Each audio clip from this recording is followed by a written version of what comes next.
tons of old Magic news and new Magic news.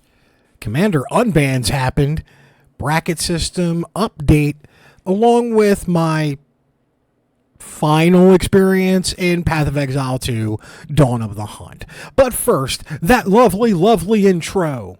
My name is Dom Douglas, and I've been playing Magic the Gathering for what seems like forever, but in fact it's only been on and off for about 30 years. With that comes an expectation that I'm the best player ever. You couldn't be any more wrong in that statement. What I do like, however, is having a lot of fun. Whether it be playing Limited, Draft, Commander, Standard when I get the chance, Arena, Magic the Gathering Online, it doesn't matter as long as a good time is had. And with that, I have some opinions, not just of Magic the Gathering, but also video games, comics, maybe even a TV show or two. This is the Goblin Grenade Podcast. Yes, that's right, folks. We have a busier podcast than we did last week.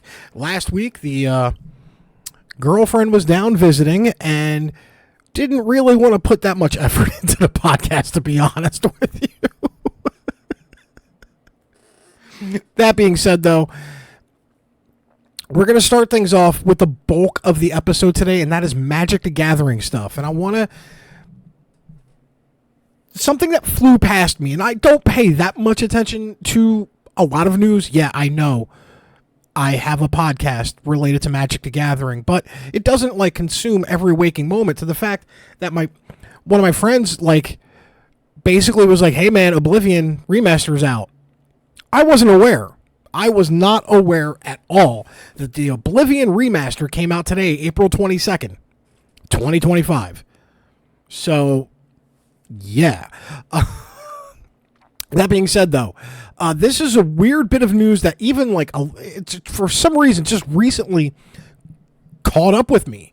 Because Wizards of the Coast released an article entitled "Through the Omen Paths and Digital Universes Beyond Updates" in response, and this dropped 2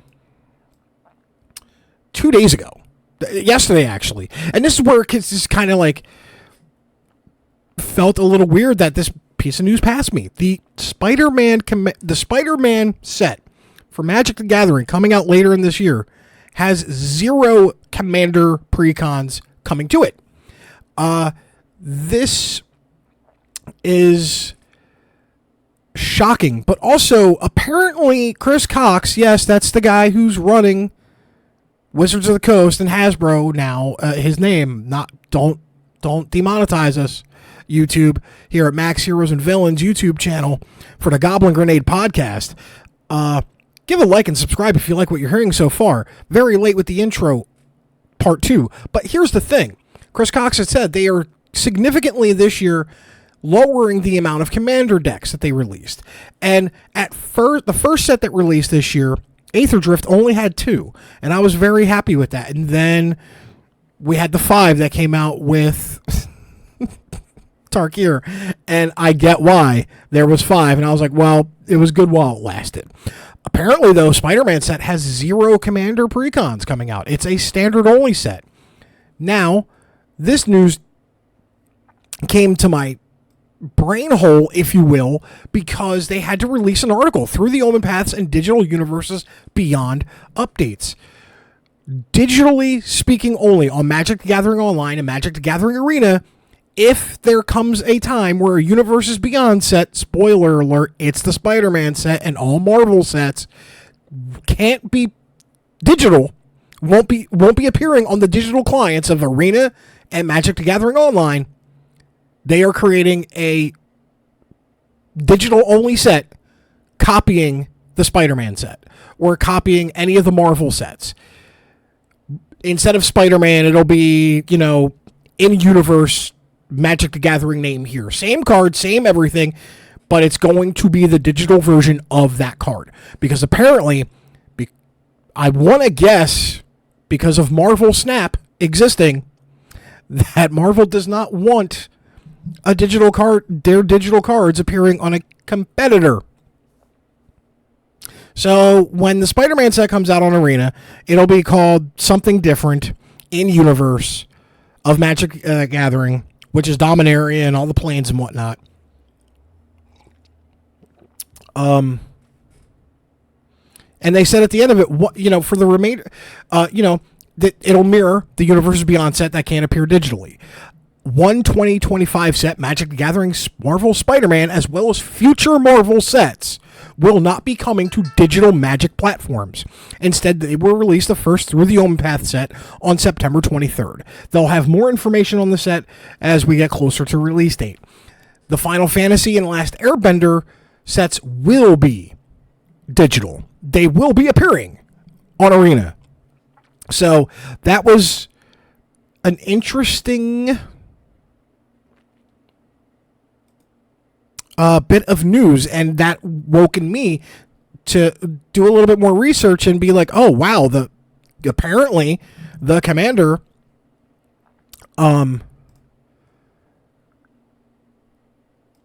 there is no Commander decks for the Spider-Man set. Sorry, it took me a while to get out of that. And then today, and this is why I do these on Tuesdays, the aforementioned, often rumored, definitely known about, my predictions way off, Commander banned and restricted announcement. This is when they said they were going to unban some cards. I thought a certain card was going to get unbanned. Mana Vault. I thought Mana Vault was going to get unbanned. Mana Crypt, I mean. I thought Mana Crypt was going to get unbanned. Because it's been in the format forever, I was wrong. I was really wrong. It is Gifts Ungiven, Sway of the Stars, Braid's Cabal Minion, Coalition Victory, and Panoptic Mirror are now unbanned in Commander. If you don't know what they do, Gifts Ungiven is 3 and a blue. For an instant, search your library for up to 4 cards with different names and reveal those cards. Put the chosen cards into your grave and reveal them. Target opponent chooses 2 of those cards. Put those chosen cards in your graveyard and the rest into your hand, then shuffle. I'm also going to be doing some post-production work as well, apparently. All right, so there we go. And in Gavin's article that dropped today, it's a beloved card with a great history. They considered this within the structure of the brackets and just regular pregame conversations. If your deck is trying to infinite combo people with this, they should often help sort out if you're playing in the right environment. And we will get to that later because there's also another article that dropped today about the bracket beta. On the other hand, a fair Gifts Ungiven is very fun and akin to the fact, and is akin to fact or fiction in the politics and interplay between the players it can create. In super competitive Tier 5 and Tier 4 stuff, Gifts Ungiven is different than it will be in 1, 2, and 3. Sway of the Stars, 8 and 2 blue for sorcery. Each player shuffles his or her hand, graveyard, and permanents he or she controls into his or her library. Then draw 7 cards. Each player's life total becomes 7. That is the card as printed. I think it would be like each player shuffles their hand, graveyard,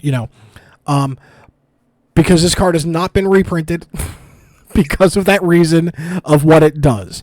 It basically, Gavin said, 10 mana way to reset the game akin to Worldfire, which was previously unbanned in Commander to little or no fanfare. There are some players who enjoy this effect. It is an impactful card, but not very powerful. There are plenty of other spells that cost 8 or more mana that have far higher impact than Sway. Our guess is we'll see a little play, but the people who enjoy cards like this will now be able to play another one. And I can see why. Braid's Cabal Minion, 2 and 2 black, legendary creature, human minion for a 2/2 that at the beginning of each player's upkeep, that player sacrifices an artifact, creature, or land. The reasoning is this is a beloved character and a card many are nostalgic for. When played as one of your 99 cards or later in the game, it is a totally reasonable effect with appropriate impact on the game. The most frustrating Braids games are when it's put out extremely quickly and people feel locked under it. However, a little single removal spell can really set that entire plan back. As Commander decks have become more efficient with more targeted removal spells, and players have gotten better at identifying commanders they don't want to play against and having pre-game conversations, so that gives us confidence to bring Braids back. A lot has changed since Braids was banned in 2009, and we mostly believe that people will know that they're signing up for a game with Braids as a commander. As a card in the 99 is reasonable and acceptable. So if you roll up and this person's playing Braids Cabal Minion, you're in for a rough time. Or at least you know. If it's in the 99, it's not that bad. The one that we all knew and everybody was speculating and buying in mass for the past few months, it's Coalition Victory. For 3, a white and Wooburg, 3 generic and Wooburg, that's 1 of each color. For a sorcery, you win the game if you control a land of each basic land type and a creature of each color. The reasoning. This card engendered a great deal of discussion. A lot of it boils down to how impactful and how much of an auto-include it is. In a deck with a 5-color commander, it essentially reads, you win the game if you control your commander. That is not the most satisfying end to a game, and it does begin to become an auto-include for many decks. Is that an appropriate card to exist? Question. However, it can be easily interacted with. A single removal spell in response to your 5-color commander means you spent 8 mana to do nothing. You also need to untap with your commander and 8 mana, and there are very many expensive spells that will do something akin to ending the game in a 5-color deck if you resolve them. Additionally, for those engaging with commander brackets, it is within the time frame of where we expect an, in quotation marks, I win combo to fall. Much like my new Niv Mizzet deck, Niv Mizzet Visionary does have an I win combo in there. And in testing, when the girlfriend was down, it did hit. I finally beat her Tiamat deck after 2 years with an infinite combo because they let 2 Niv Mizzets on the field. Basically, I play 3 Niv Mizzets. One of them is a commander, and if one of the other 2 hit and I cast a spell, I've won the game. Then finally, Panoptic Mirror, a 5-drop artifact, 5 colorless, with imprint X. Tap. You may remove an instant or sorcery card with converted mana cost X in your hand from the game. That card is imprinted on this artifact. And then at the beginning of your upkeep, you may copy an imprinted card or sorcery card and play the copy without paying its mana cost. So basically, you just get free, infinite cracks at whatever spell that you want. Now, here's the issue. Gavin's reasoning. I personally have been a Panoptic Mirror enjoyer since it was originally printed back in Darksteel. The promise of using a cool spell turn after turn is so fun. That's still true today. A value mirror is a blast. There are 2 problems with it. The first is imprinting an extra turn spell. The game is over immediately. The second is imprinting something extremely repetitive, such as a board sweeper, so that the game cannot continue. The latter is something to be a lot less worried about in 2025, as there are many answers to artifacts and decks that, even if you're under a board lock, can get you out of it. The first one is well addressed by bracketed play through the restrictions on combos and a lower overall density of extra turn effects. And regardless of the bracket system, many tables have a good idea of whether they enjoy infinite combos appearing in their games and if it's something they want players to do in their decks.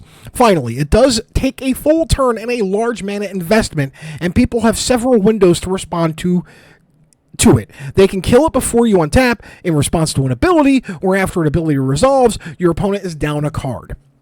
Let's not forget, and I forgot to address this a little bit earlier, like maybe 10 minutes ago. All of these cards that have been unbanned are put in the Game Changers list immediately. For those using brackets to define your decks, it should be noted that the cards being unbanned will be immediately moved to the Game Changers list. And if you're interested in to talk more brackets, check today's other article that dropped. We'll do that in a bit.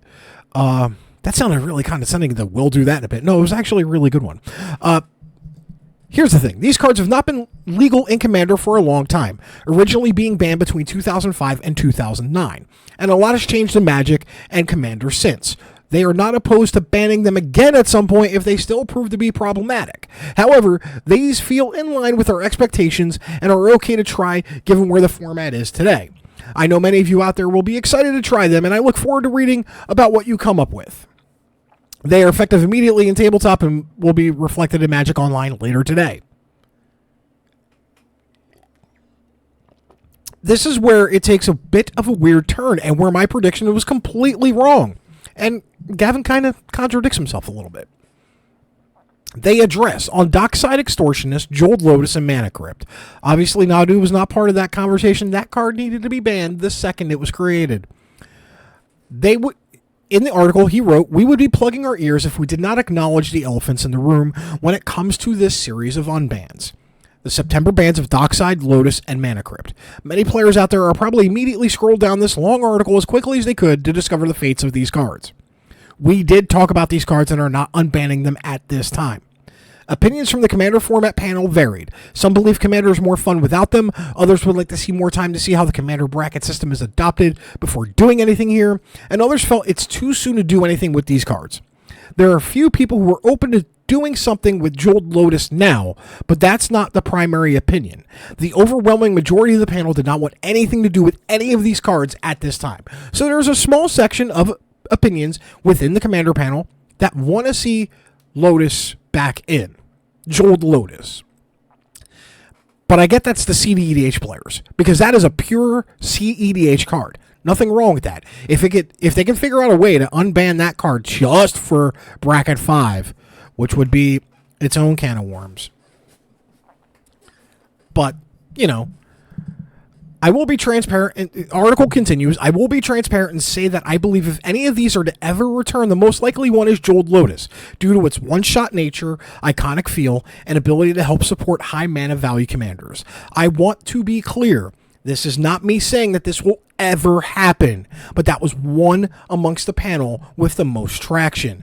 Gavin has already said, and a couple people in the panel have already said, that Jeweled Lotus was a mistake. So now you're kind of peeling back on that a little bit. But I don't envy their jobs at all. And look, it's been September, October. It's been almost 6-7 months now since that happened, if not longer. Jeweled Lotus, I get the one-shot nature of it. But I really thought Mana Crypt was about to be put back in, because I thought Mana Crypt was going to be put in today. This is why I said don't take my word on it. This is my opinion. And it continues with this. I know many of you love these cards. Many of you are glad that you no longer have to play against these cards. There's always that kind of push-pull with powerful and potentially ban-worthy cards in Commander. I appreciate there are many people in both camps that no matter what happens with these cards, somebody will feel like they didn't get the result they wanted. However, we wanted to talk about the cards here honestly, and that was said internally for transparency. These cards will be something I'm sure we'll talk about next year, but for this year, the book is closed on these cards. Yeah. So maybe next year. April of next year, maybe. But as of this moment, yeah, they're never coming back. Like, this would have been the time for, at least I felt, Mana Crypt to come back, because that was almost as iconic as Soul Ring, especially in high power. But who am I? They talk about future bans. Commander has been through a lot since last September. It's been a time with a change of hands, a new panel being formed, lots of uncertainty. Additionally, we would love to give more time for the Commander bracket system to develop, which will help inform how much moving cards off of the ban list and onto Game Changers list does, and how often those cards will show up. So we are committing no further changes to the ban list for the rest of this year.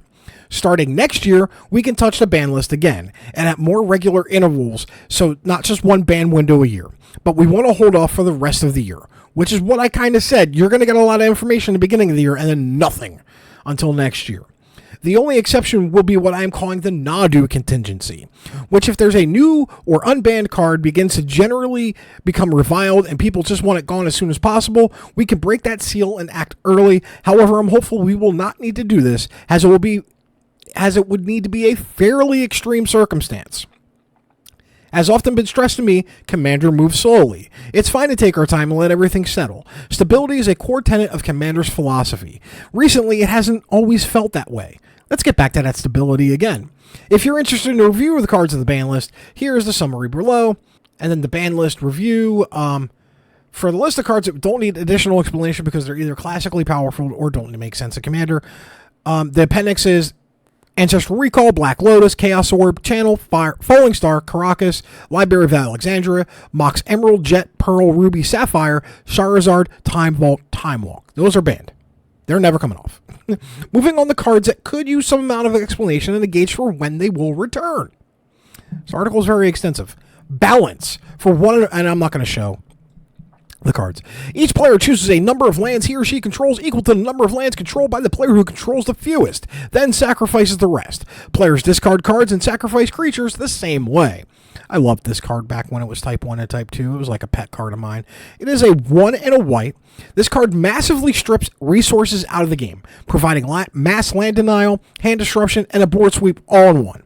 Balance is especially brutal in decks that are about mana rocks, which are already strong and I think is unlikely to ever return because it doesn't touch artifacts. Biorhythm, 6 and 2 green. Each player's life total becomes the number of creatures he or she controls. We discussed this card a great deal. We ultimately decided to not unban it. It can go in any green deck, requires very little setup to cast, and really disproportionately impacts the player to your right. Compared to Coalition Victory, which only goes in 5 color decks and requires you to control 5 colors worth of permanents, it's a bit much. It could potentially calm off someday, but we're leaving in for now. Emrakul, the Aeon's Torn. By the way, these cards are banned as well. This is their explanation for why they may or may not be ever unbanned.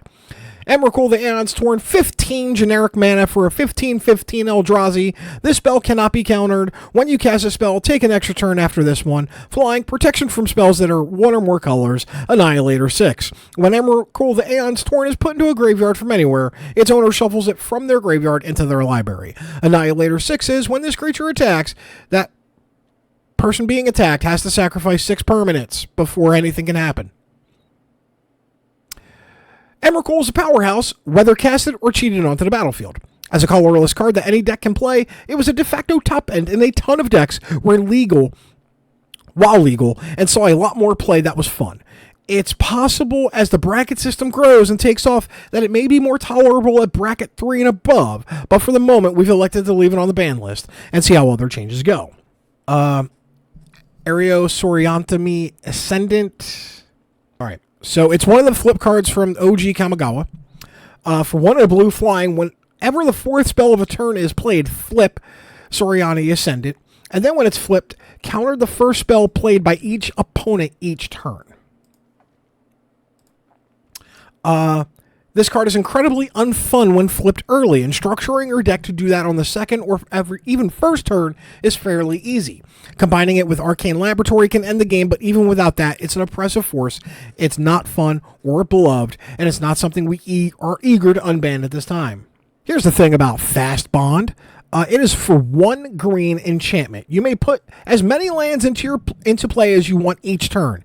Fast Bond deals 1 damage to you for every land beyond the first you play in a single turn.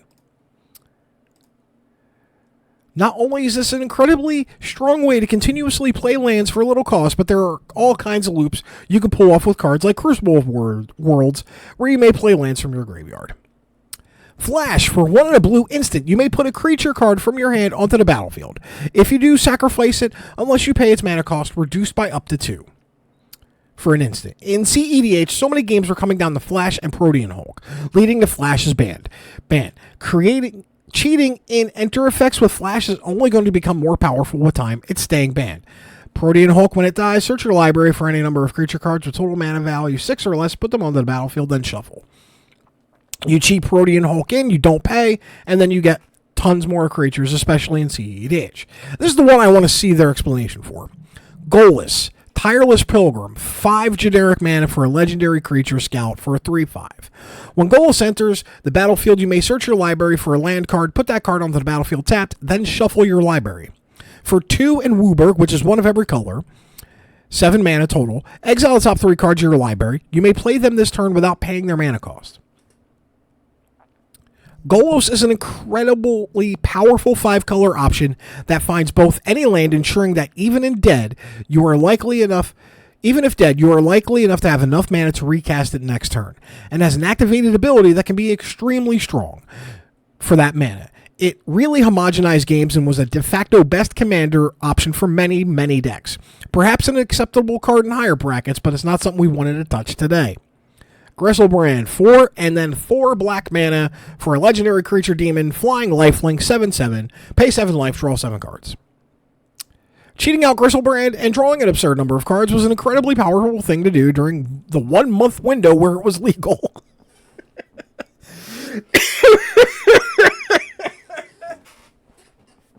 Let me read that again. It's flippin' hilarious. Cheating out a Griselbrand and drawing an absurd number of cards was an incredibly powerful thing to do during the 1 month window where it was legal.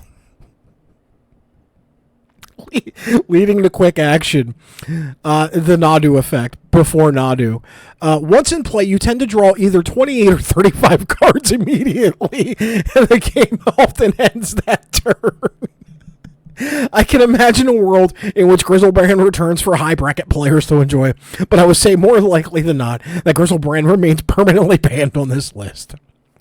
Hull Breacher. For 2 and a blue, flash for a 3/2. If an opponent would draw a card except the first one they draw in each of their draw steps, instead you create a treasure token. This is an incredibly unfun card that stifled a popular part of Commander, spiked the popularity of wheel effects, and made an outrageous number of treasure tokens. There is a theoretical aligning of brackets where you could tell me this is acceptable, but I wouldn't expect it, and certainly not with the brackets as they are now. What happens is, if Hull Breacher's on the field and you cast a spell that says draw 8 cards, you don't get to draw any of those cards. And Hull Breacher makes a treasure token for, I think, each of those cards. But now Hull Breacher is combined with wheels where everybody draws 7 cards, except for the 3 people who do not have Hull Breacher. They instead get to see their opponent make a ton of treasures, draw 7 cards, and they discard their entire hand. This stays banned. I don't care. I own a Shield of Emeria, 6 and 3 white, so a 9-drop for a 7/7 angel, flying. As Iona's Shield of Emeria enters the battlefield, choose a color. Your opponents can't cast spells of the chosen color. I can see why, without even reading the article. Iona was discussed heavily. On one hand, it's an awesome 9-mana angel that can create some pretty interesting decisions against a table of 3-color decks. On the other hand, it can shut down monocolor decks and turn off half of a 2-color deck. The play pattern of this card is not the most fun, and we wanted to hold off on it now. It theoretically could return to Commander in the future. Leovold, Emissary of Trest, for a black, a green, and a blue. For an Elf Advisor, 3/3, each opponent can't draw more than 1 card each turn. Whenever you or a permanent you control becomes a target of a spell or an ability an opponent controls, you may draw a card. Same thing with Hull Breacher. Differently. As a theme today, stopping your opponents from drawing extra cards is very powerful in Commander. Coupled with the fact that you can play as your commander and get value if people try to target you, make Leovold unlikely to return. Limited resources. Locking each player to 5 lands forever is an extremely constraining and not that much fun, all for a single mana. I think it's unlikely to ever see a return. What limited resources does. So this is what this card does, if it can ever open up. For one white mana, it's an enchantment. When it comes into play, each player chooses 5 lands they control and sacrifices the rest. As long as there are 10 or more lands in play, players cannot play lands. So everybody's locked out from playing lands. It's not fun, and this is never coming back. Lutri, the Spell Chaser, for 1 and 2 hybrid, is it blue-red mana, for a 3/2 legendary creature, Elemental Otter with Companion. Each non-land card in your starting deck has a different name, if you want to play it as Companion. And then Flash. When Lutri, the Spell Chaser, enters the battlefield, if you cast it, copy target instant or sorcerer spell you control. You may choose new targets for the copy.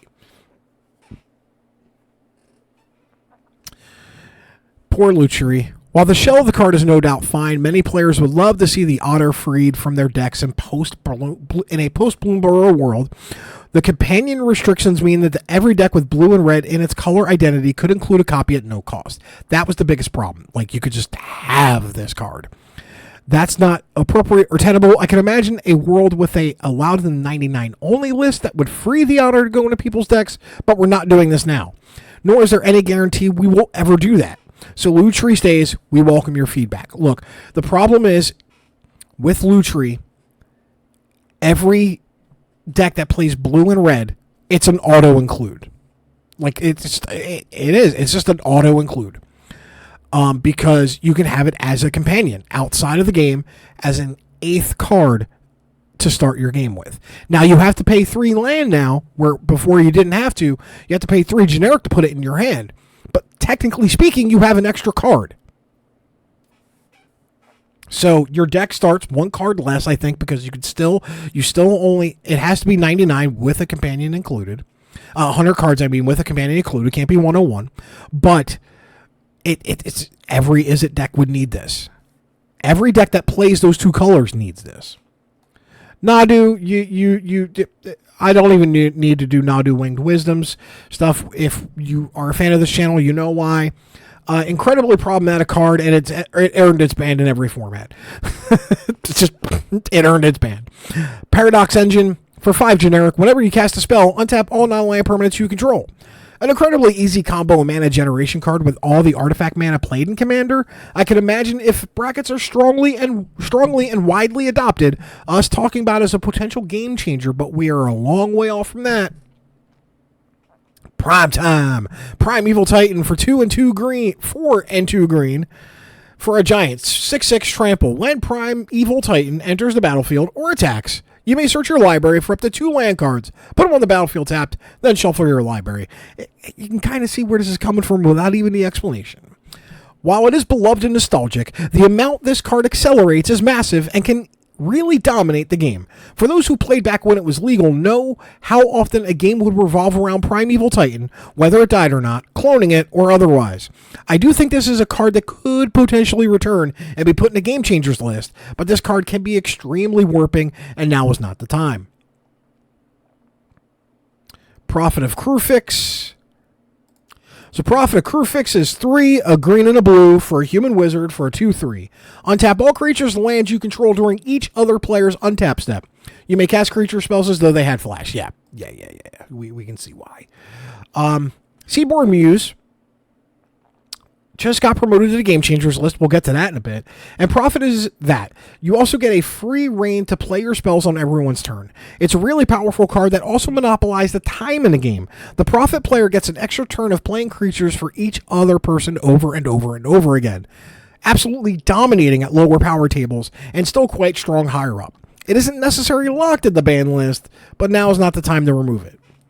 Recurring Nightmare, the play pattern of repeatedly looping the same creatures without an interaction window because the returning of an enchantment is a cost and the combo potential leads to a card that is more likely to create harm and frustration than good. It is nostalgic, which is nice, but it's not a card we want to touch at this time. Recurring Nightmare is an absolutely brutal card that will never see the light of day again for good reason.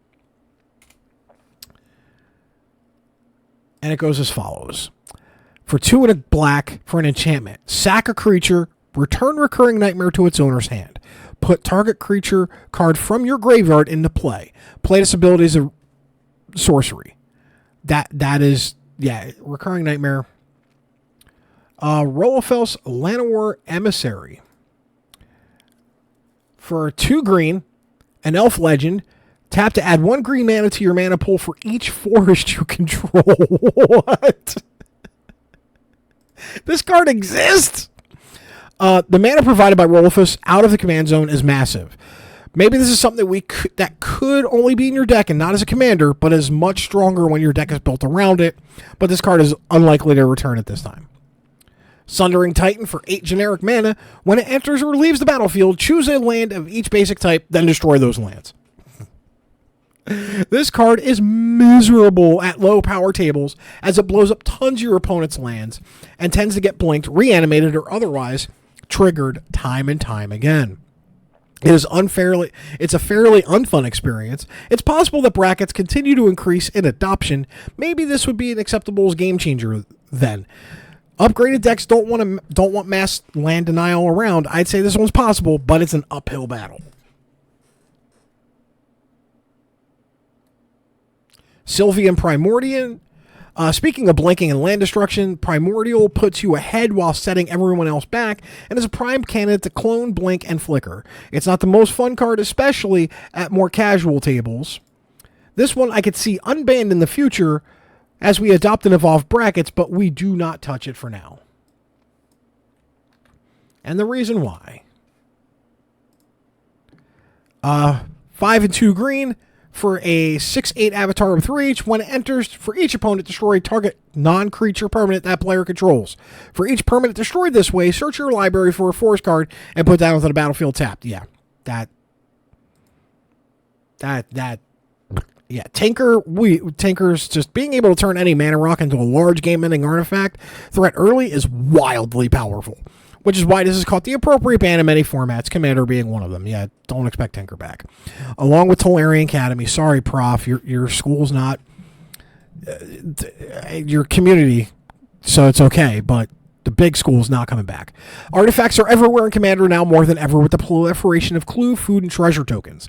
This mana producer will be the same kind of fast mana nonsense, along with artifact ramp that it always has been, and it will unlikely to ever be unbanned. Tolarian Academy would be absolutely devastating if it was ever brought back, because you add 1 blue mana to your mana pool for each artifact you control. Imagine this in Urza decks.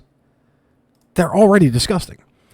Trade Secrets, this is an unusual one. It's a collusion card, meaning 2 players can collude to draw tons of cards.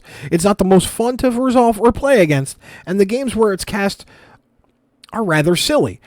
While there is a bit of politics in mind that you must opt into making it to work, in general, it's not the kind of gameplay to be promoted. It is unlikely to ever be unbanned. Trade Secrets. Target opponent draws 2 cards, then you draw up to 4 cards. That opponent may repeat this process as many times as he or she chooses. Yeah, you can just say, hey, let me draw my whole library and then cast this Thassa. Upheaval. For 4 and 2 blue, return all permanents to their owner's hands. Upheaval's banned? I can see why. This board sweeper resets the entire game back to square one for only 6 mana, which would be a problem enough when you factor in all the mana you floated and are about to recast your mana rocks. Its chances only get worse, likely to not get unbanned. Yeah, I misunderstood what the card. It's everything goes back. And then it's on your turn. Because it's a sorcery. You basically just float everything, recast everything. You are in the lead. Everyone else is literally at the beginning stages of a civilization game while you are Gandhi throwing nukes at everybody. Yawgmoth's Bargain. For 4 and 2 black, skip your draw step, pay 1 life, draw a card. Gee, I wonder why. Necropotence is very strong and is now a game changer. Bargain, while more expensive, gives you the cards immediately and lets you combo off it. It is not impossible.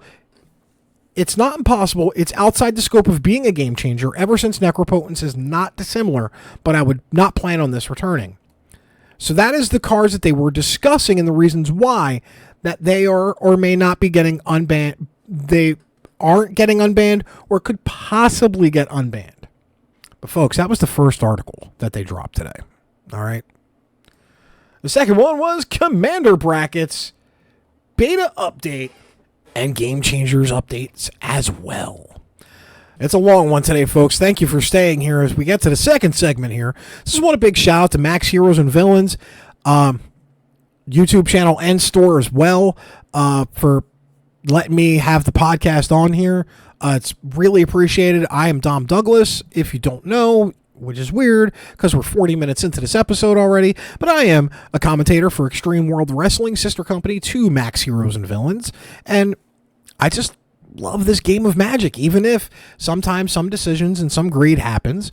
But yeah, we're about to get into what is surprising me the most about how wrong I was also when I was mad that Wizards is now taking over the Commander format.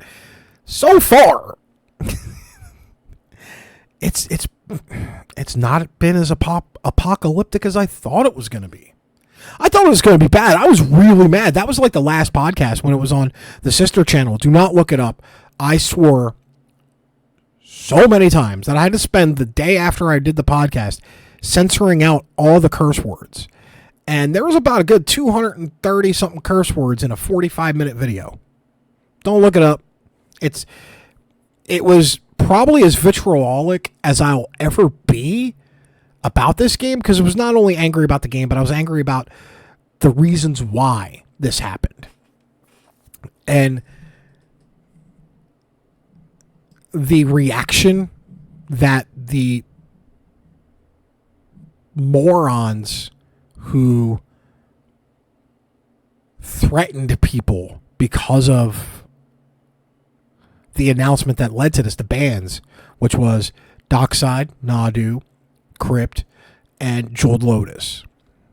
So now we're so far past that, it's like it didn't even happen. But Pepperidge Farms remembers that some of you acted a fool, and if you did that in the real world and not online, you catching a charge or two. Just remember that.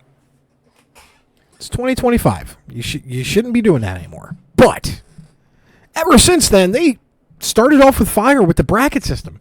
And the next article they released as well. Commander Bracket Beta was something that entirely new. Remember, folks, it's still in the beta. They're still testing this out. And the initial test in Chicago was good. You spend a lot of time pouring through your feedback, watching videos, reading articles, spending time on social media. I've read them all and feel like I've learned so much. Thank you for your feedback. It makes a difference. This is once again Gavin. It was very busy today, apparently, in the lead up to today. Overall, I would say the feedback has been far more positive than negative. True. Players are excited to try something for Commander matchmaking, and most of all, it's provided additional terminology to talk about the games they want to play. All while reminding folks of the importance of pre-game conversations. Watching it in action at Chicago was wonderful. But those are my anecdotes. Let's get to some actual data. In an official survey done for MagicCon Chicago, 87% of the people who tried the bracket system said it was helpful in their games. The online player pool is another place we look for data. They talked to the Magic Online team over at Daybreak Games, and about half of all Commander games on MTGO are using the bracket system. Don't want to take these wins as an early sign that the system is perfect. One of the easiest ways to fail in the long term is to succeed early and think you can stop improving. We heard a ton of feedback about the system, and while plenty of it is positive, there's also room for clarity, expansion, and refinement. How many brackets should there be? Should the exhibition bracket exist? Upgraded brackets too broad? What is the exact list of mass land destruction? What does a few tutors mean? Should there be a bracket 3.5, 2.5, or something in between? No. We talked through a range of changes in this vein to move some verbiage and goalposts around. However, as we looked more into it, we decided against changing the tiny details of the system this early. While most involved Magic players have digested it already, it's taking time to trickle out and be adopted by the broader community. Tons of content creators have made pieces explaining the system. We are just here learning how it works. Great example is Bracket 1. When we announced the system, Exhibition had a small pool of people, but now it's kind of popping off a little bit. Not crazy amounts, but people, and this is me now talking, not the article, but people are now talking about exhibition stuff. And theoretically, I have one exhibition deck, even though it's not, because I think it's a bracket 2 or 3.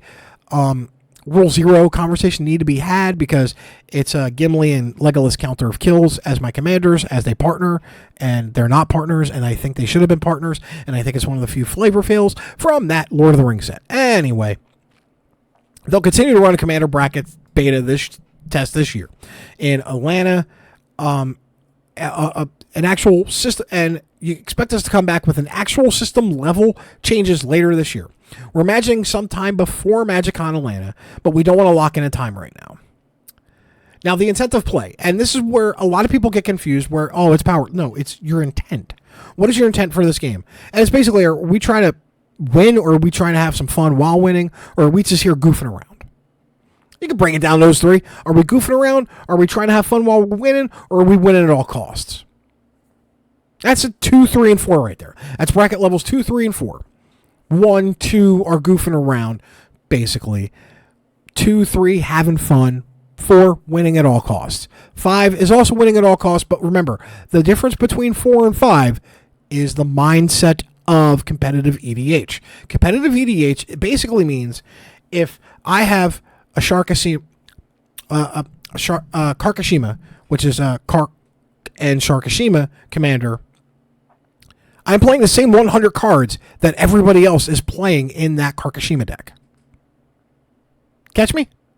Like, our decks are not different. There is no cute flares that you may see in 4, but not in 5. It's heavily meta-based. It's heavily the best 100 that you can come up with. So that's the biggest difference between 4 and 5. The other 4 brackets fall into the, are we goofing around? Are we trying to win and have fun doing it, or are we winning at all costs? So that's what the intent is of the bracket system. And now they've delisted a few game changers. Trouble in Pairs, the highly controversial card because of the stolen art. 2 and 2 white for an enchantment. If an opponent would begin an extra turn, that player skips that turn instead. Whenever an opponent attacks you with 2 or more creatures, draws their second card each turn, or casts their second spell each turn, you draw a card. Has been delisted from the Game Changer list. And Trinisphere, a card that I can never wrap my head around to this day. For 3 generic mana, an artifact. As long as Trinisphere is untapped, each spell that would cost less than 3 mana to cast costs 3 mana to cast. This is off the Game Changers list. It's not the most fun card to play against, but it tends to be strongest at higher power levels, like Optimized and CEDH. There are many cards on the level of unfun stacks pieces, like Sphere of Resistance, Rule of Law, and Nether Void, that aren't on the Game Changers list. And generally, if your deck is trying to lock other players out stack style, that's a play pattern that doesn't match the intent of Bracket 2, and you should bracket up. If you want to play a single, fair Trinisphere, it may be a little frustrating, but ultimately reasonable. And they've added Game Changer editions. They've added 18 cards. And we're going to cover them for a bit. Teferi's Protection for 2 and a white. Until your next turn, your life total can't change. You gain protection from everything, and all permanents you control phase out. Basically, they leave play in a special exile zone, and they're treated as though they don't exist. And at the beginning of your next upkeep, they all come back in. While ultimately a defensive spell, you want to talk about cards that are quite definitionally game-changing. This is one of them. It protects you completely. Much like Cyclonic Rift, Teferi's Protection saves you from targeting while freely making big plays or attacks without risk. It is a game-changer. Humility. For 2 and 2 white, each creature loses all abilities and is a 1/1 creature.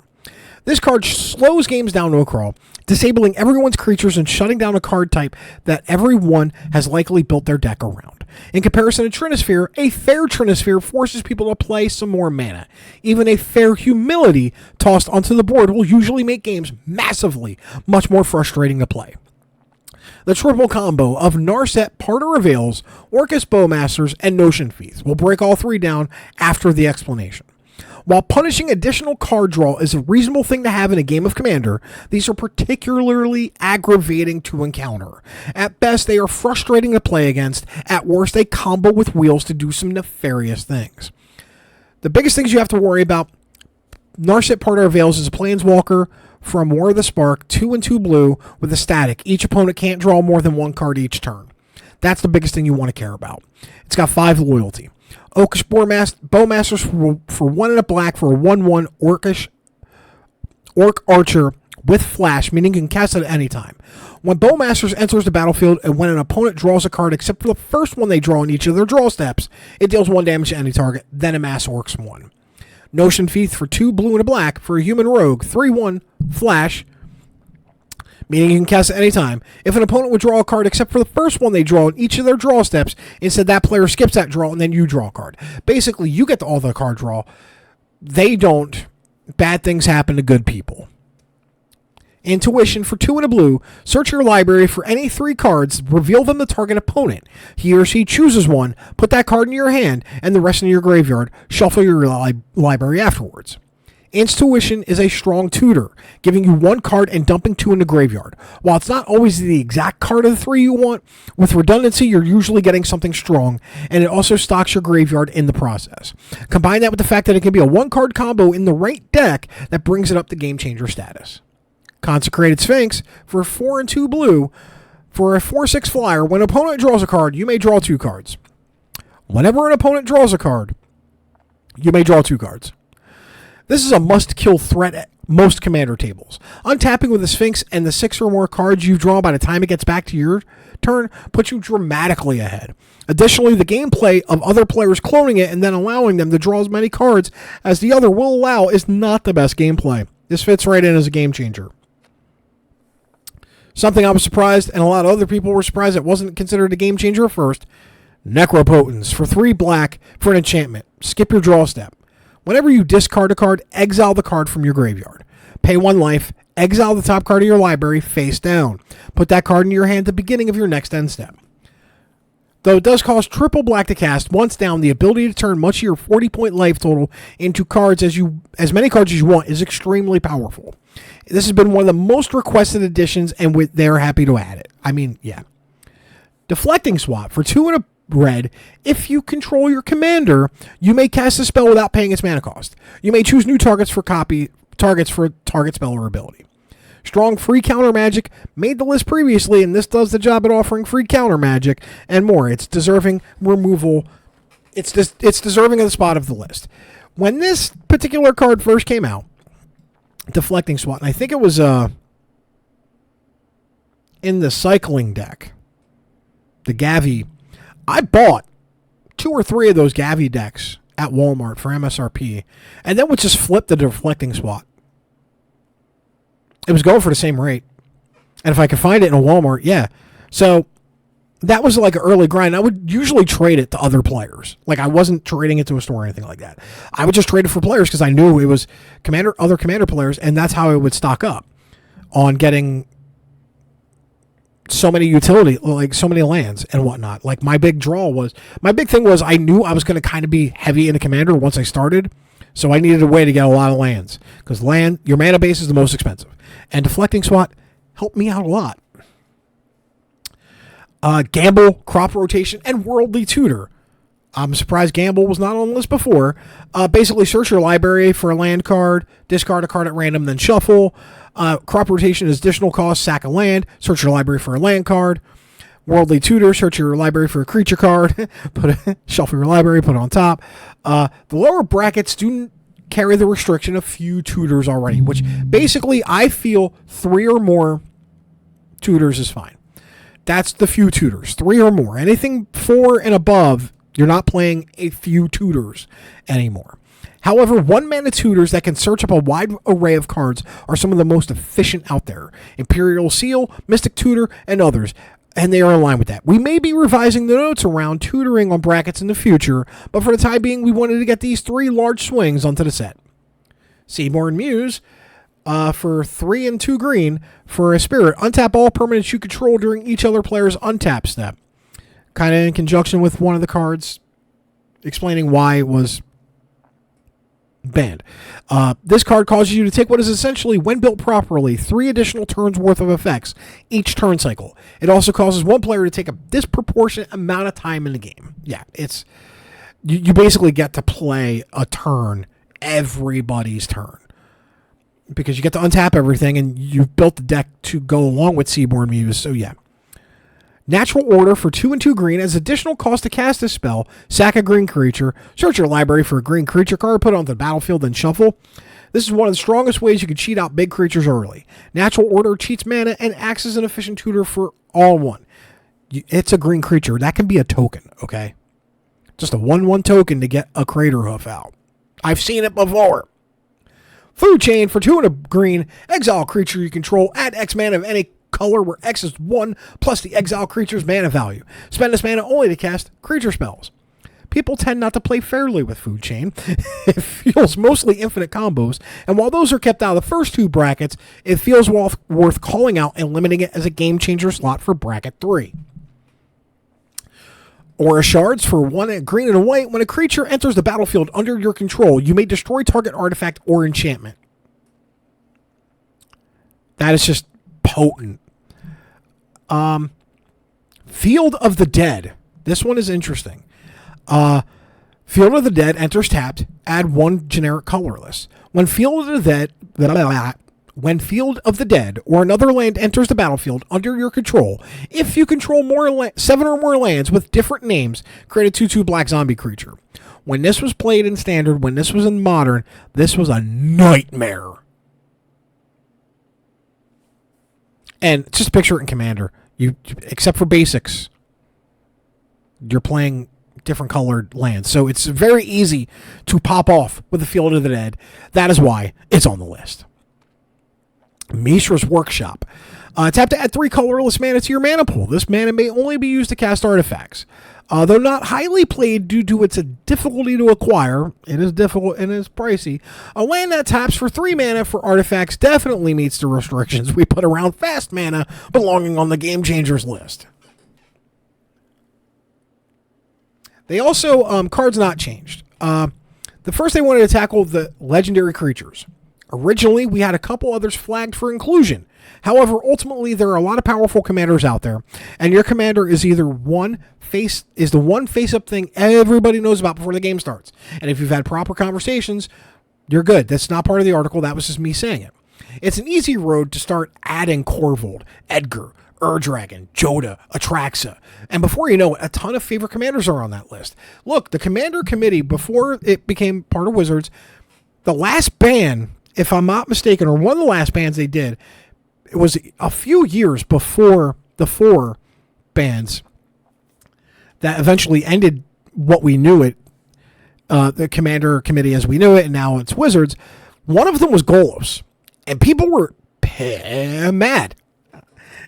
I won't curse. They were mad that Golos was banned. And one of the channels I used to subscribe to, and I recently had to unsubscribe to it because it just became too bitter about certain things, made a great point. In effect, the Commander Committee, when Golos was banned, effectively nullified something like $5 million worth of cards from EDH Rec. So those decks that had Golos in it, you could slide another Woober commander in there, but Golos really popped it off. And it was shocking that Golos was banned. And they took a little bit of flack for that. And I don't think, imagine the flack they would get if they banned Edgar or Ur-Dragon, the only 2 good Eminence commanders that are there. I own Arabro, the Eminence, and it's not as good. There's a reason why Ur and Edgar are despised. TMS should be on that list as well. But here's the thing. You start banning commanders outright. Or banned as a commander. And it could be in the 99, but it can't be your commander. Then now we have to have a page and a book of rules for commander where it's not as intuitive. So the next update to the Game Changers list, these are the cards that are being looked at right now. It's Farewell, Alms Collector, Mana Drain, Mystic Remora, Force of Will, Time Twister and Wheel of Fortune, Grave Pact and Dictate of Erebos, Necro Dominance, Craterhoof Behemoth, The Great Henge, Green Sun Zenith, Court of Calling, Finale of Devastation, Tooth and Nail, Defense of the Heart. They're all being looked at right now. The explanation for Soul Ring still stands. Why it won't be a game changer.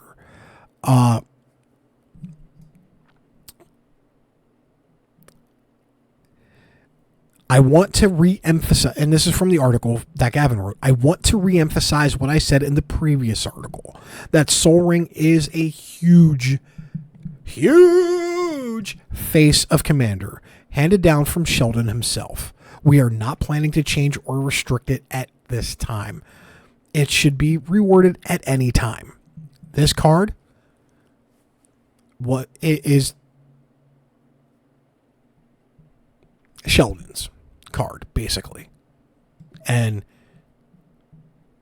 to one of the progenitors and creators of this format, I think we should honor him by keeping it and not complaining about it. Turn 1 Soul Ring into Arcane Signet. Cool, you just made yourself public enemy number 1.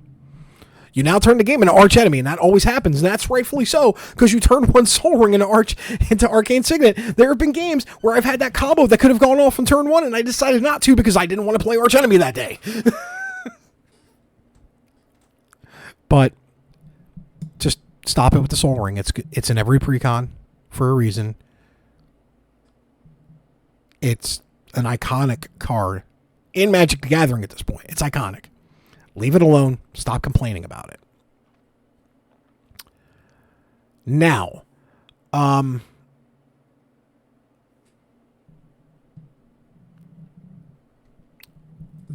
June 20th to 22nd is MagicCon Vegas. There's going to be more testing done there, more things done, and more testing done. Remember, the bracket system's in beta still. In the meantime, they want the remainder of this year to focus on writing and crystallizing brackets and the Game Changer philosophy. Listen and build out the bracket system further with some eventual small tweaks, and return to regular, more typical communications with all of you. If you're wondering about future bans and unbans, there will be no more announced this calendar year, as stated in today's announcement. So yeah, no more bans or unbans for the rest of 2025. They're going to be reinstating the quarterly check-ins that former Commander Rules Committee used to do. Sometimes they're going to be short, sometimes they're going to be lengthier, but I think it's great to do for communication and keeping you all informed of what we're working on. So given all that, you can expect the next update in late June, early July. We'll let you know about any tweaks to the Game Changers list at that time, the State of Commander brackets, and other updates as well.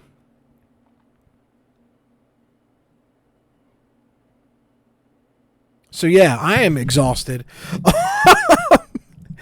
That was a lot of news for Commander today. And most of it was pretty good. I'm not going to lie. Most of it was pretty good. I like the direction that Wizards of the Coast is heading with the direction of Commander, with Gavin piloting and the absolute talented crew behind him running this. The Commander format panel, as of right now, all their members, none of you are watching this channel, and I get it, but I want to say y'all are killing it. Not every decision I've agreed with, but also where the game is going, where Commander is going, the direction Commander is going. I love where it's going. I love what you've all done since last September 2024. So yeah, thank you, format panel and Gavin, for treating this format with the respect that it deserved, and for a bit didn't deserve, because some of the fan base was goofy, to say the least. So yeah, I like where Commander's going. I'm adoring it, and I'm about to break up 3 or 4 Commander decks. Oh no, I only have 30 after that. I'm still building 3 more. That's why I got to break them up. And finally, I don't even know if I want to talk about this. I've been talking Magic for an hour. You know what? The Dawn of the Hunt woes that I have had, I'm going to save that for next week. Short story, long too late. Dawn of the Hunt fixed a lot of things. Too much damage has been done. My name is Dom Douglas, here for Max Heroes and Villains, and may your top deck always be mythic.